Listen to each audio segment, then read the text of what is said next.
Raven by Edgar Allan Poe.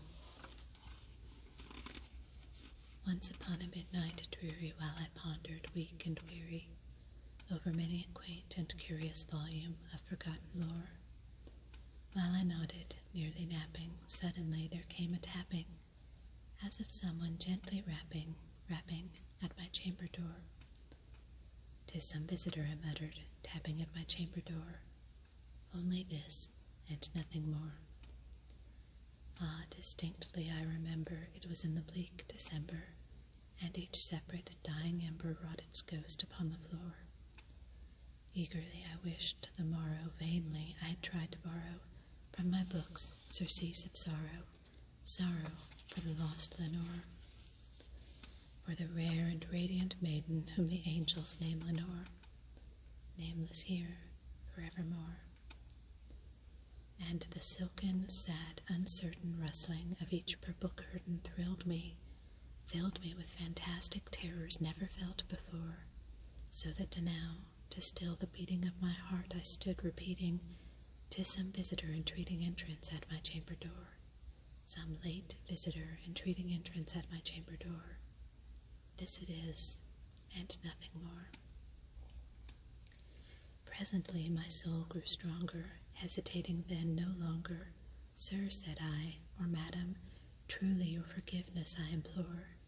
But the fact is I was napping, and so gently you came rapping, and so faintly you came tapping at my chamber door, that I scarce was sure I heard you. Here I opened wide the door. Darkness there, and nothing more." Deep into that darkness peering, long I stood there, wondering, fearing, doubting, dreaming dreams no mortal ever dared to dream before. But the silence was unbroken, and the darkness gave no token, and the only word there spoken was the whispered word, "Lenore." This I whispered, and an echo murmured back the word, "Lenore." Merely this, and nothing more. Then into the chamber turning, all my soul within me burning, soon I heard again a tapping, somewhat louder than before. "Surely," said I, "surely, that is something at my window lattice. Let me see then what thereat is, and this mystery explore. Let my heart be still a moment, and this mystery explore.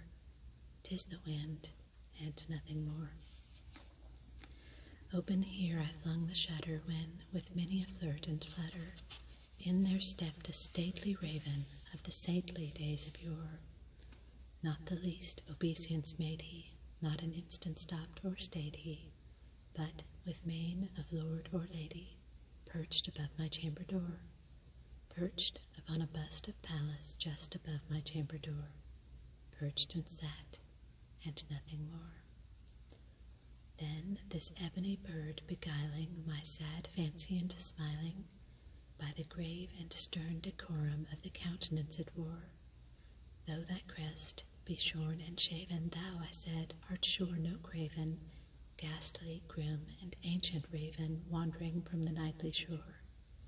Tell me what thy lordly name is on the night's Plutonian shore."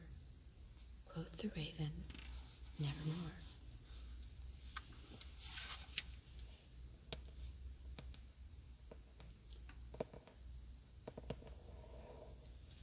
Good night.